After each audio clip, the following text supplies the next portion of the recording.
thank you. Welcome, everybody.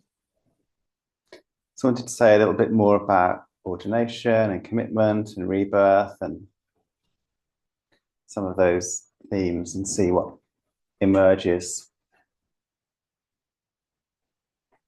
Can't help remembering my own ordination as well, back in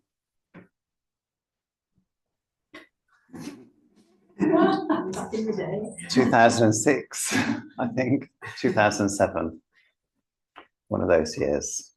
And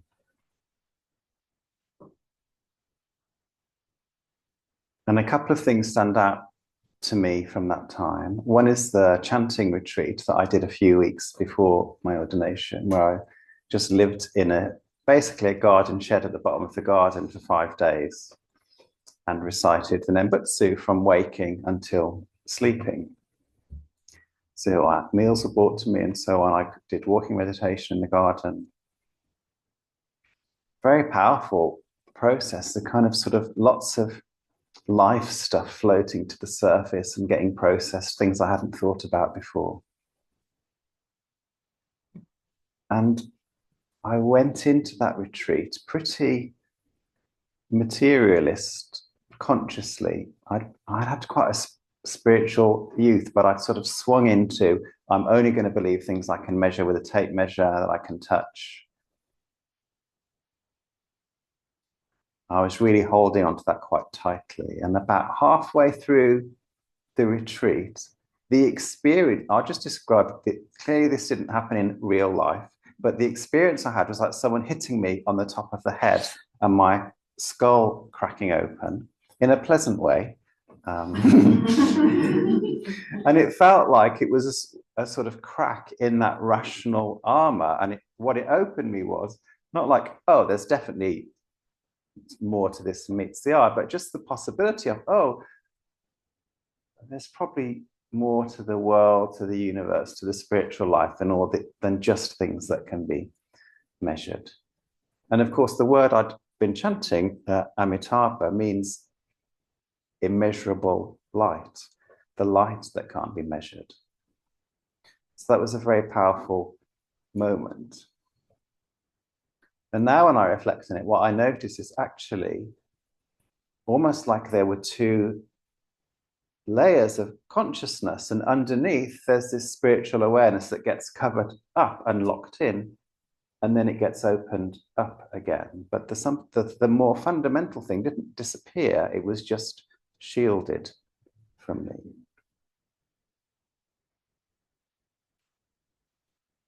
In Zen Buddhism, and I was sort of ordained in a synthesis of styles of Pure Land and Zen, but in Zen particularly, they emphasize that awakening is passed down from person to person. So the Buddha woke up 2,800 years ago. He created he didn't just create the conditions for his disciples to wake up in. There was something that was actually passed on person to person, a moment of my enlightenment as the Buddha going to my enlightenment as the disciple. Famously, there's the story of the Buddha holding up a flower and Mahakashyapa going, oh, I get it. And in Zen Buddhism, this is really emphasized. And you have a private ceremony before the ordination where the preceptor, your teacher, gives you the list of all the people in the lineage, all the names. So they'll say, I'm ordaining you. I was ordained by such and such, who that transmission was from such and such, that transmission was from such and such, an unbroken line back to the Buddha, generation after generation after generation.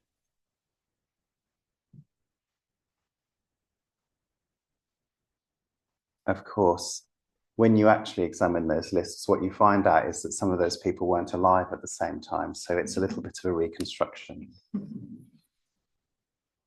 And yet there is something powerful about the story and meaningful about the story of transmission, even as we know there's a few gaps in the historical record and a little bit of fudging the account. in Shamanic Bones of Zen, Zenju Earth Manuel describes, I think similarly, like something sort of hitting you on the head, and it's like, and that it does come from person to person. And actually, for her, in that tradition, that's the only way you can get it from another person. Pure Land Buddhism does things a little bit differently, a little bit like the Protestant Revolution in Christianity that did away with, you needed to get, if you wanted to pray in Catholicism, and I won't get this exactly right, you get the priest to pray for you. That's the really powerful way. The priest stands between you and God. And part of the Protestant Revolution was saying, no, you can have a direct relationship with God yourself. You can read the Bible in your own language. You don't need to know Latin. The priests will speak to you in your own language. And similarly, in Pure Land Buddhism, the emphasis is on your relationship with Amida Buddha, who is not an historical Buddha, but stands for the energy of enlightenment that is available in the present moment in the world.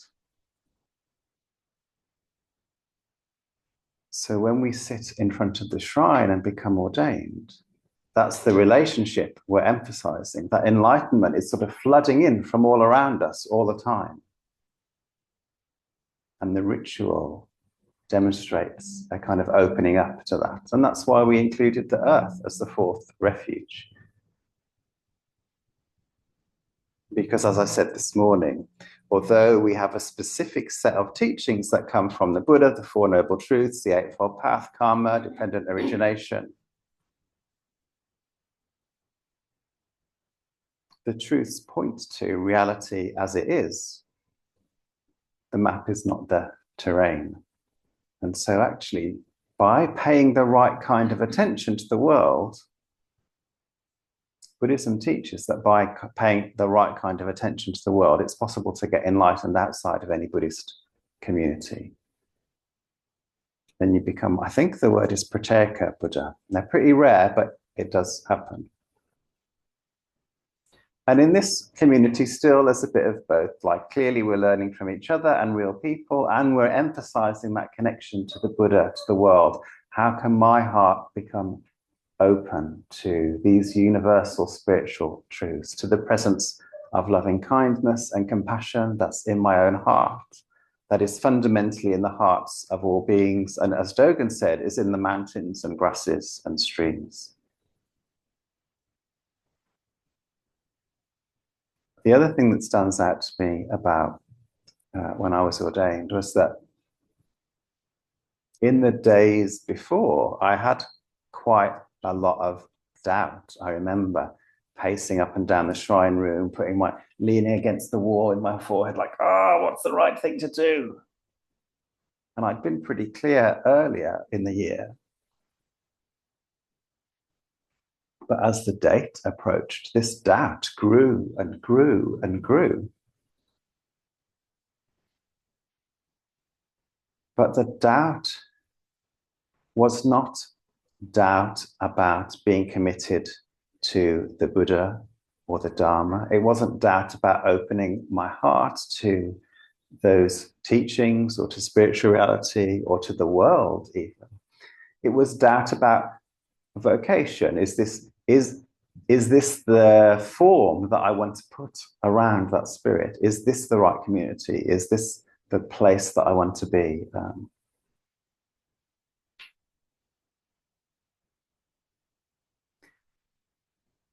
I was ordaining as a celibate monk, not really an issue for me in my life at that time, to be honest. But the whole of the precepts around monkhood, living in community, that depth of practice, not earning a wage, is that what I wanted to commit to? And here again, the difference between a kind of fundamental spiritual reality that we can commit to being in relationship with, and the way that we live our lives, the choices that we make in our actual lives, which are related but not the same. The more committed we are to Amida Buddha, let's say, the more our lives will naturally follow the precepts, but there will still be choices that we can make.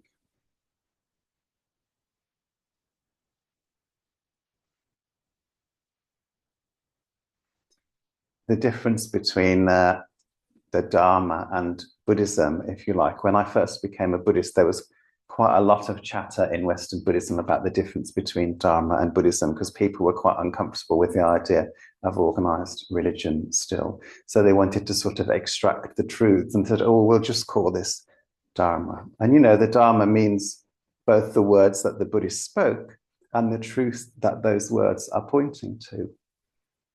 And that project was a little bit successful, but really what they did was just picked the bits of Buddhism that they liked.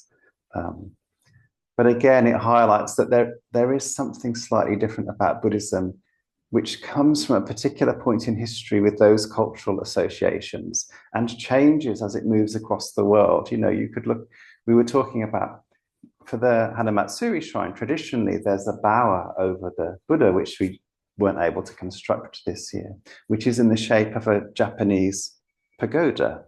So it kind of has that sort of shape to the roof.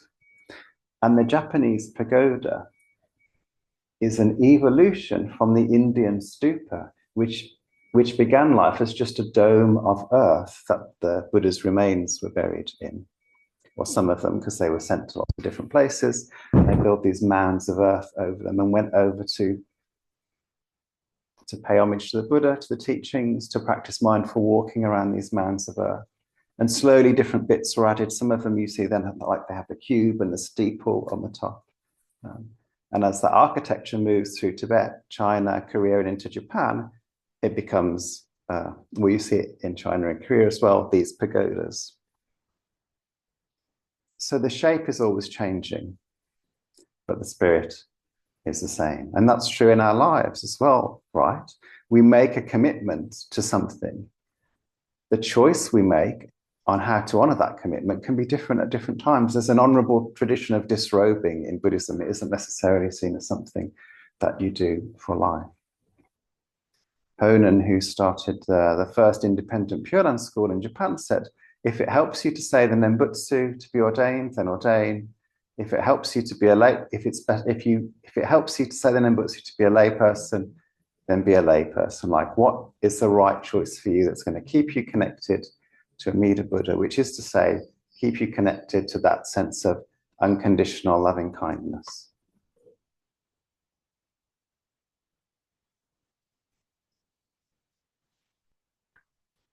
So when I'm thinking about all these, like I probably read this in practice. It brings William Stafford's poem, The Way It Is, to mind.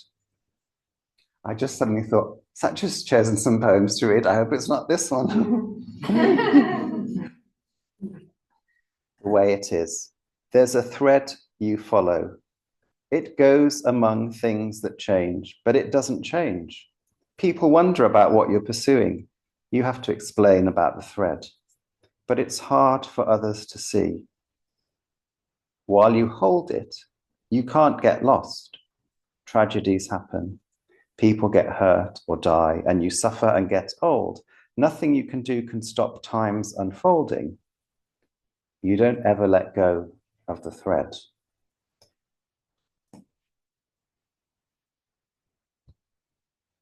I could just have read that instead of doing the talk, I think. So I did ordain in that particular community, and I received huge amounts from it. And then a few years ago, I left that community, and we had a ceremony in the summer here a couple of years ago where we reconfirmed our vocation as priests and ministers, but under the new name of Bright Earth Buddhism. And in that ceremony, I read out a personal vow. And in my original ordination ceremony, I read a personal vow. And those vows were different because I'm a different person. The world I'm living in is a little bit different. The things that were speaking to my heart were a little bit different.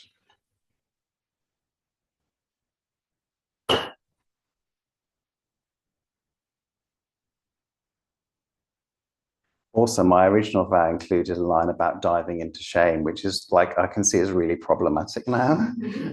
But felt what I meant by it, of course, was becoming more intimate with my Bamboo nature. But there is a little bit of an edge in Pure Land Buddhism sometimes. I don't think it's just the translations where they talk about human beings as evil beings, that it is a little bit unhelpful, I think. And I was a bit caught up in that. So I've let that go over the years.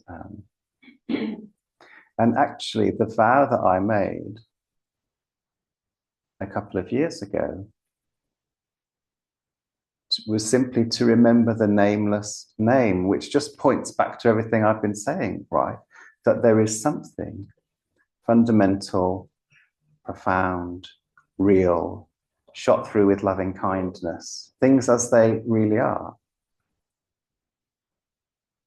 And that the form of Buddhism can never quite capture it because it is infinite and expansive and can't quite be pinned down.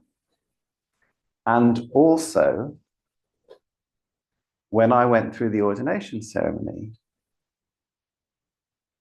I felt different coming out of it than I went going in, because even though we can't quite capture it in words and forms and rituals, they don't mean nothing. They are an enactment of something profound, and the spirit is transmitted through them. And some words and forms speak to our hearts more than others, but we need both of them. So the spirit is important. And how do we keep holding that thread? And one of the ways we keep holding that thread is by choosing the right conditions around us, by making the right choices in our vocation that keep us supporting, holding the thread. Because you can do it through all of the travails of life on your own, but it's easier to do it if you're in community with other people that are doing it, if you have practices that support you, if you're connected to teachings that support you. So both of these things together, change and something that doesn't change. Many, many rebirths in the course of one lifetime. And the thread, the constant thread that you don't let go of, that is the same through all of those rebirths. So I suppose when we're inviting you to reflect for yourselves, or even as you're listening, these things might be being stirred up already. It's like, well, what is my own feeling of what that thread is that I'm holding on to? What choices have I made?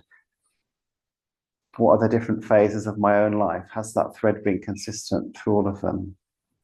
Yeah, maybe beginning to think about some of those things in your own lives as well. No moment to go.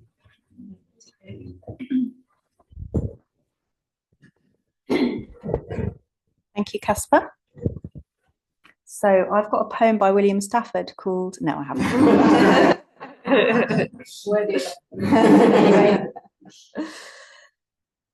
So I will be talking about my own thread, and I'm going to begin the story at a time when I was probably more desperate than I've been in my life. But before I do that, I want to read you a poem by, she's called Norma Wong. Her full name is, she hasn't got her full name. She's a Hawaiian Buddhist minister, and she's an indigenous woman and Zen. And yeah, this book is really good. And the poem, you have to know something about the final word because you can't do punctuation when you're reading things out. So the final what has a question mark and then an exclamation mark. What? And the first what is just an ordinary what. What to make of falling apartness? What to do, to feel, to have? Too many wants. I'm afraid in this falling apartness. a hollowing out of what we thought, believed, hoped so amazingly from all sides, the right and the left, all sides unexpectedly caught beyond guard, rails falling in this apartness, all sides. Ah, something stirs in this one possibility, the rising as in yeast, dormant until spit upon, with a bit of sugar and warm water. Something stirs when no thing, absolutely no thing works. Something stirs. If and only if we see what cannot be seen and hear what cannot be heard, a stance unfolds, a threshold appears. What? So this poem is speaking about a falling apartness, and the book is called When Nothing Works.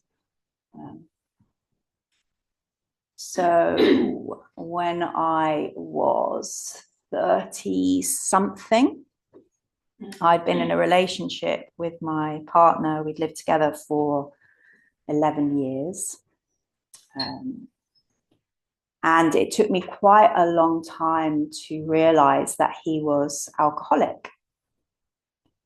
And his alcoholism also worsened. And over the years, I tried all sorts of different things to try and help him, to try and change him, to try and control him, to try and cure him. I have always been, I've had lots of, for people that know IFS, I have lots of manager parts. So I've always been very good at achieving things and being functional in the world. But all of my energy was going into trying to be okay in relationship with him as the chaos got bigger and bigger, and try and think of a way to save him. And it took a very long time for me to get to a point where I began to feel like no thing was working. And I remember the feeling now of walking into my first support group, 12-step group for people affected by other people's drinking. My heart was banging. I can remember the room. I can remember there were about 10 people there, just desperate to get the answers so I could go back and fix my ex-partner. And I was in that place where I was desperate. I was desperate. And because I was desperate, when I listened, I began to hear something that I hadn't heard before, that I hadn't admitted before, that I hadn't considered before. And some of that was about the way that I had been colluding with and kind of unintentionally supporting the alcoholism, and about the depth of my own dysfunction, which was quite a surprise to me. And some of it was that people kept talking about their higher power. I thought they were completely crazy. I was atheist. I didn't think that there was such a thing as God or anything spiritual. But what kept happening is that the people I really admired, the people that seemed to be having really good lives, they were doing really well in their life, they were the ones that mentioned higher power more often. And so I started asking them questions and asked for someone to be my mentor, to be my sponsor. And it wasn't as dramatic as a crack over the head. It was more like maybe something being poured over some ice on my head, like the baby, like the tea, sweet tea, melting, melting, melting. And what got in was the Buddha. I didn't call it the Buddha at that time. I called it higher power. Still higher power. But the Buddha got in, and I found my thread. And I realized that I'd been looking everywhere for the answers to this awful, awful problem. And I was already holding it. It was there. It was there all along. But it took that desperation to see it. And I held on to that thread. And I held on to the wisdom of other people. And then gradually started reading. I discovered Pema Chodron's writing. Eventually found myself turning up at the Buddhist house and opening the door to a very skinny young monk, celibate monk.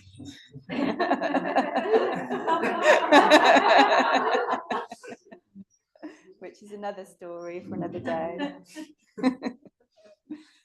And so the thread took on different language and forms.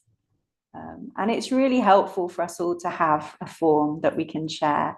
I remember hearing a story about spiritual community. I don't know if it's true or not, but there were so many different forms and ways of connecting with whatever it is, that nobody was doing anything together, because it was all just, they were doing their own thing. So it's great that we all just, like wear the same wigessas and say the same words here, because then we get to speak in unison. But the Buddha speaks through us all in a very unique way. And we maybe call it the Buddha, or we maybe call it the divine, or Gaia, or higher power.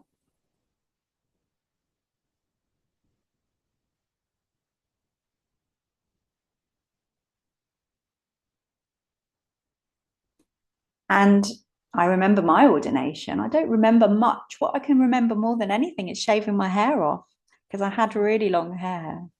And I just wanted to do something that kind of was a visual display. It felt quite scary. I'd never had a shaved head. But it felt so important. I wanted to look really different. And I gave it to the charity for cancer, the people that make wigs for cancer, children who've got cancer. And by then I was already married to the Buddha, but that was the public confirmation of that.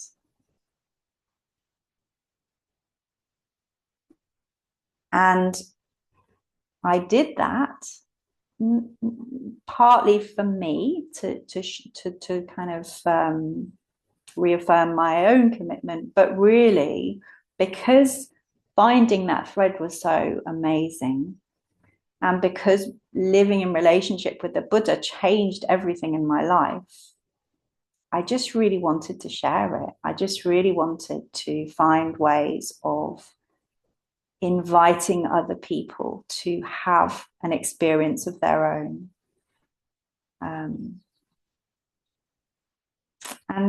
in some ways, it's really difficult to do that. If I was to go out there and say, we've got something happening in the temple today, we've got this statue and we've got some cold tea, I can't imagine that many people would be rushing in.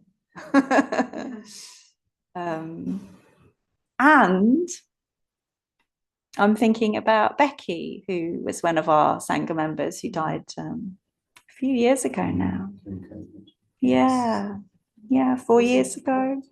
Yeah. And I'm remembering sitting in a circle like we'll be doing later and sharing with each other. And she said she came because she had anxiety and a kind of a mind that was buzzing and she wanted a bit of calm. But what she found was the Buddha, was something divine. I don't know how that happened, really. It wasn't really anything to do with me. It wasn't, and it was, because this building has been a place where people have found the Buddha. And the people that make it possible for this building to run are involved in that. Katie, who did the beautiful flowers for us this morning. Dave, who did the flowers on the shrine and did the bells. Kama, who paid for the floor, for the carpet. Very important. Thanks, Dad. Yeah, thanks, Kama's dad. Jame's friend who painted our beautiful mural on the wall. All these little objects and all this work that people have put into this room over the years, it's all adds up. Wendy, our old Sangha member who did us a painting and wrote a poem. And you're all that person too. Andy took the photo that we might have, Kama took, we'll have those photos. It's all weaving in. So maybe that's what happens to the thread, is that it's our thread, but it also becomes a beautiful tapestry or a kind of something that is bigger than our individual threads. And different people have different threads to offer. I'm looking forward to those biscuits. Saf's going to be offering some vegan biscuits. That's a special thread. Biscuits are very important in Buddhist temples. So we all bring our own threads and we all have responsibility for looking after our threads. And I think that the decision for me to move out of the temple and to have a separate space to live is me looking after my thread. So I can, when I come, the thread's really in good condition and I can make good offerings and clean offerings. So as Kaspa said, different people, different contexts work for them.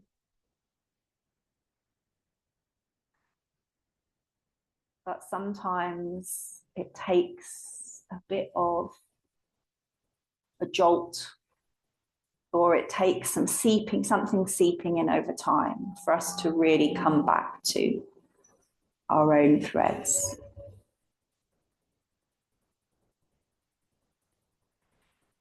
I think that's it. I didn't know what I was going to say, but that's what I've said. So we have an invitation for you now, whether you're here in person or whether you're watching us later on YouTube, to spend 20 minutes in groups of 3 with people, ideally with someone you don't know, talking about your thread. So what is it that is meaningful for you? It doesn't have to be a religious context. It could be animals or could be anything. And just kind of share what your thread is and how you look after it. Like how do you keep it shining? Do you want to add anything to that? No, that's fine. So do feel free to, once you've chosen your people, do feel free to stay in here or go into the dining room or go downstairs into the living room or library. We will come back in here. We will come back here. I think if we come back here 10 past. It's 22 now. Yeah, we have a break as well, or come back at how long? Because that 20 minutes might not be enough. Okay. I think if we come back here for 10 past, if you've run out of things to say, then come back earlier or go and have a cup of tea. Yeah. Or you could use the garden if you want to go in the garden. Yeah. So back in here for 10 past 12. Namo me to be.